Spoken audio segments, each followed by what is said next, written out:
What's your costume? Well, I didn't bring one, but Jordan gave me this to wear. What is that? Well, it's a mask, so I can be a Ninja Turtle. Okay. Jordan said he said I'm a shell of a man. Oh. From Innovation Park, it's After Hours!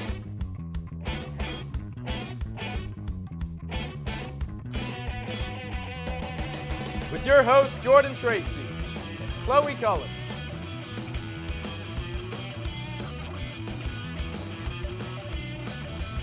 This week's guest, the Paranormal Research Society.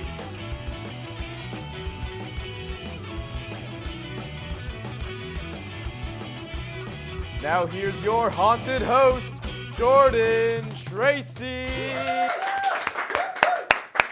It's peanut butter jelly time, peanut butter jelly time. What's up, everybody? Welcome to After Hours. I'm your host, Jordan Tracy, and I am a banana. Next to me, as always, since the beginning of this semester, Chloe Cullen, everybody. Let's move on and get started with this monologue here. In honor of this being our Halloween episode, all of the jokes this week have been written by our ghostwriter.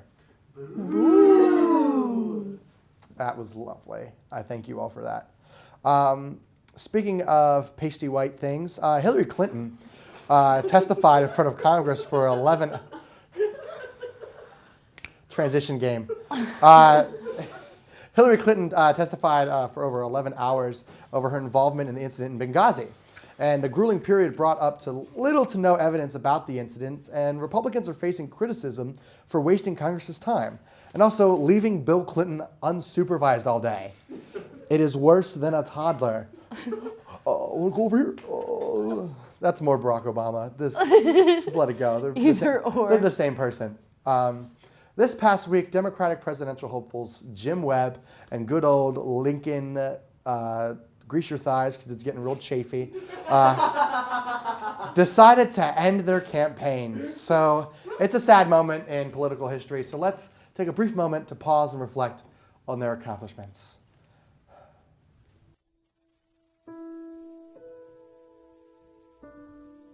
I will remember you. Will you remember me? That was it. That's all their highlights. They kind of stood there and did nothing. But hey, Jim Webb killed a guy. Can we talk about that? Gosh. So watch out after hours. That man once caught a grenade in his mouth and threw it back. Which is a talent. Which is a talent. Mm-hmm. If you've ever tried, it's not easy. If there was a talent portion of like the presidential candidacy, it'd be like Lincoln Chafee would be, he's really great at being flustered. And then Jim Webb can kill a man with his bare hands on stage in front of a live audience. The Hunger Games. Like Hunger Games style. That was his whole platform, by the way. It's like, we'll create Hunger Games, the ritual, eventually they get killed off. Eventually, he was going to kill another candidate. It just never worked out. Photos find that there is a heart-shaped frozen sea on Pluto that is reportedly filled with poison. A frozen heart that's filled with poison kind of reminds me of somebody. Damn you, Karen, you broke my heart! Wretched whore. Anyway, don't you aw, Karen! A new 46 gigapixel picture of the Milky Way was released this week, making it the most in-depth picture of space ever released, but was still not as Googled, nor as mystical, as Justin Bieber's penis. Can we show the graphic? Just kidding. Just kidding. Just kidding. Both Texas and Ohio cut funding to Planned Parenthood this weekend, officially joining Florida in the battle for the worst state. We decided to make a list of issues that Texas and Ohio should take care of before worrying about taking away women's reproductive rights. First, Texas is #1 in executions. Stars at night are big and bright. Death in Texas. Ohio has the lowest life expectancy at 65. Woo! That's because the Cavaliers just can't do it. It's also because the Cleveland Browns are just, them. Texas has the least high school graduates per capita. That's Texas for you. Ohio has the dirtiest water and the most awful people. Woo! Yeah. Woo! That's coming from a Pennsylvania native, so I mean, meant with a lot of love. Texas has the Houston Texans, who I'm pretty sure lost by a very substantial amount this week, as do they every week. And then Ohio has Cleveland, which is basically the dirt on the bottom of Philadelphia's shoe. And that's and that's saying a lot because Philadelphia's really dirty.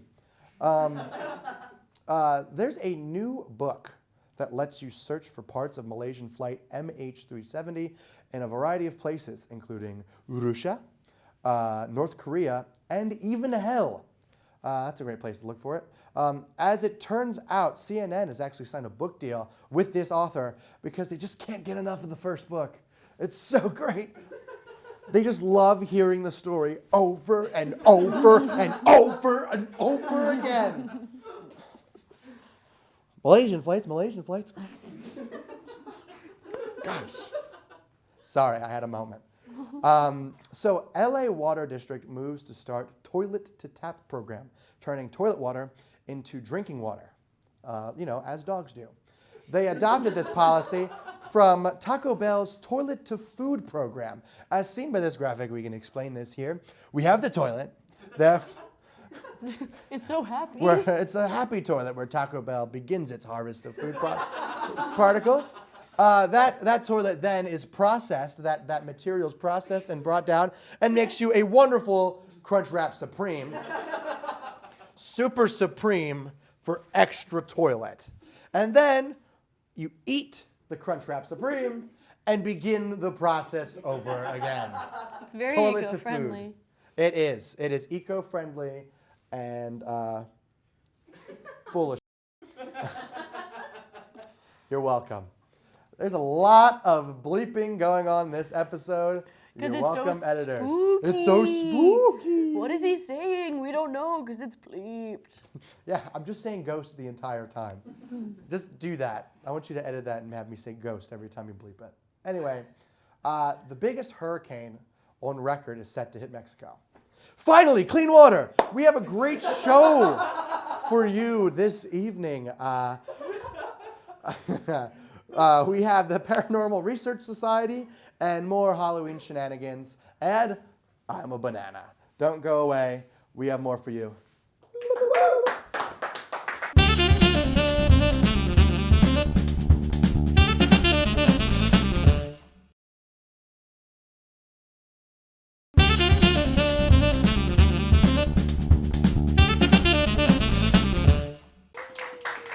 Hi, everybody. Welcome back to the spooky edition of After Hours. I think that's what we're going to call it. I'll decide when we shoot the beginning. I mean, it already happened. This week our guests are from the Paranormal Research Society. We have Anthony Meck and Jenny Orth. Welcome. Hi. Guys, first of all, let's kind of explain to the viewers that may not know what you guys are and do. What are you and what do you do? Well, we're the Paranormal Research Society. We do ghost investigations on and off campus. What got you guys into doing ghost investigations? Well, I mean, you see the TV shows all the time. Growing up, I watched them a lot. My uncle was really into the whole ghost hunting thing, kind of got me into it. And when I came to Penn State, I found out that they had a club, so I was like, gotta join. Yeah, I was basically the same way. My mom loved all that type of stuff, so I watched it growing up. And then once I got to here, I found PRS and I joined right away, and now I'm VP. So, what kind of things have you guys found, either on or off campus? Well, I mean, we found quite a bit of different stuff over the years. The club was actually founded in 2010, so we've only been in it for like half of its life. We found or afterlife. Sorry, I had to do that. It's okay. I apologize, I'm the worst. No, it's fine. We've had stuff come through. We have different equipment that we use, video recorders, audio recorders, and just other devices. We've had stuff come through on that, on the spot, and also listening back. to stuff. Anything like really skeeve you out? I get skeeved out really easy. I've had quite a few. I go to Gettysburg a lot Ooh, because good spot. I'm like 40 minutes from there. So I do with their what's their paranormal society called? It's like Gettysburg Paranormal Society. Yeah, that's just what it is. So I do investigations with them. I've done quite a few. We've done them as a group. But one time I was there, and I was in a room with my cousin, and we were there by ourselves, and I was like, something's touching me. I'm like, something's behind me. I could feel like poking constantly on my back. And then we have a device, so it's called an EVP, and we got voices through that.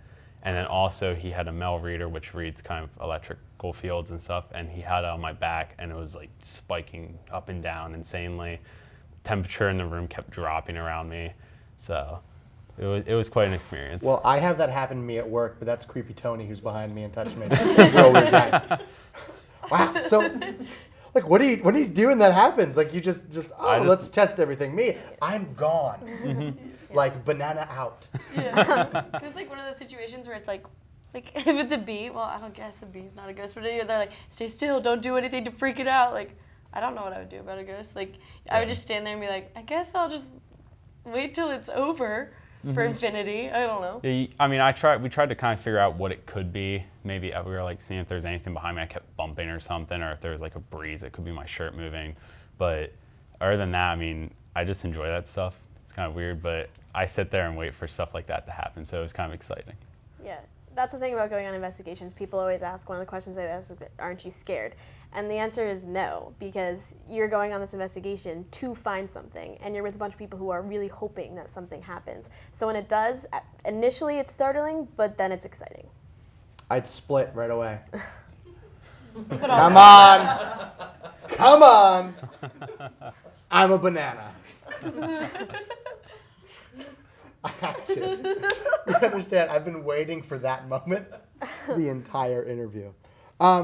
So places on campus. I know. We were talking before the show about like how it's kind of difficult to kind of be able to investigate some places. Mm-hmm. What are some places that you haven't investigated that you would really want to go to? Old Botany.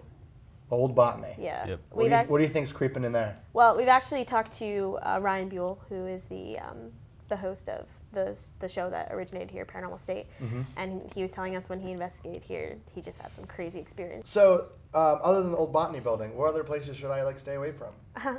Well, I get like messages through our Facebook page and through our email all the time from people in dorms on campus, just like saying this crazy thing happened. Like all the time we get that kind of stuff. So a bunch of dorms on campus. I'm saying, like, I live in Thompson Hall, I'm an RA there, and there's some creepy stuff going on. First of all, bats are attracted to that area, so there's something going on in there. I should get you in during like the Halloween rounds, and you can check it out. But it's creepy. Yeah. I've never heard anything from Thompson. Yeah. Really, nothing? Yeah. No. Maybe it's just me. I've brought it with me. Brought the bats. I've brought the bats. It's actually Sorry. that's okay. It's actually mostly like East Hall dorms and North, North, yeah. and a few South as well, but not that many West. Not in West. No. That's a shame. Isn't like West like the oldest Yeah. buildings? Wow. You'd think somebody died in there at some point. That's Crossing your unfortunate. fingers, you know? That's just unfortunate. Man. Um, Sorry, West. What about Rec Hall? We Like- haven't gotten Never anything heard from there. anything Because like Paterno's office used to be in Rec Hall. Spooky. So what do you guys have like on the docket for the next coming months, or what are your plans to do as a group? We've actually been busy the past couple of weeks. We had two client investigations. People contacted us through social media and email, asking to come out to their homes and do an investigation. So the last 2 weekends we traveled to Lock Haven and a place called Emlenton, PA. That sounds like a spooky place. Oh, it was terrifying. It was the creepiest town I've ever been in. What? Yeah. Is it like the ghost town and like the Pokemon games? Are there like little smog going around and Kind like of. weird It was, boop, it, beep, boop music? it was kind of like that, yeah. It was pretty creepy. Did you guys find anything interesting there? We just got finished reviewing most of the stuff that we did, and we have this thing. It's called a ghost box, and what it does, we call it the ghost box. It's more frequently known as the spirit box. Spirit box sounds creepier. And what it does is it cycles through the radio frequencies backwards quickly.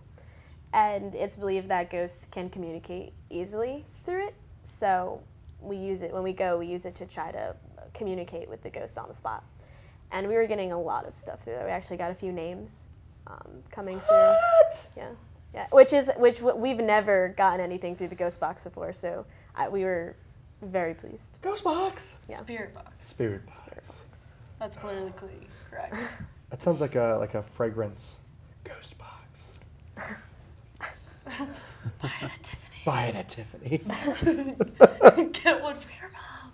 But like what were they just like random names, or it was like someone was like the client was like, oh my god, I know that person. Well, the client wasn't there with us when we were doing the okay. investigation. But the next step after the investigation that we took was we did some research online to try to see like previous homeowners, and we found a few stuff, but none of the names matched. But that doesn't necessarily, we can only find back to 1985, and the house was built in 1900, so. How? Yeah. That's real creepy. Yeah. Spooky. Any like tap in or like the tap on the back or anything going on there? There was no like physical interaction the entire time, as far as I know of. But we did get some noises. We actually got a growl through one of our voice recorders. Like an animal? It sounds like a stomach growl.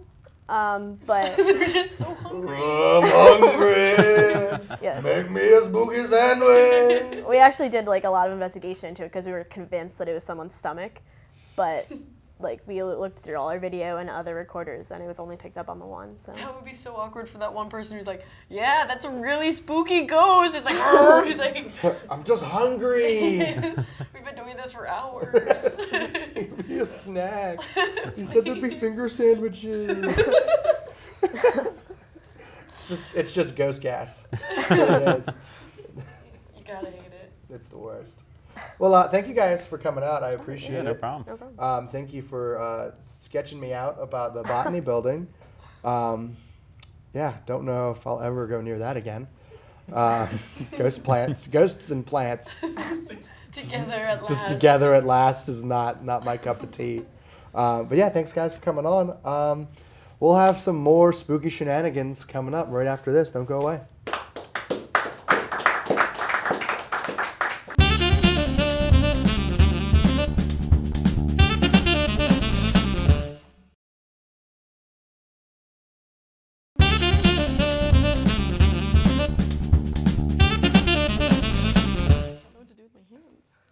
Welcome back, everybody. This is an awkward shot to come out to. It's like, oh, we've had two people on the entire episode, and now we have this cast of characters. Look at this. Oh, this is beautiful. So, as per tradition, it is our Halloween spooky episode. So we had our crew dress up in their Halloween costumes. Yeah, look at that. Right next.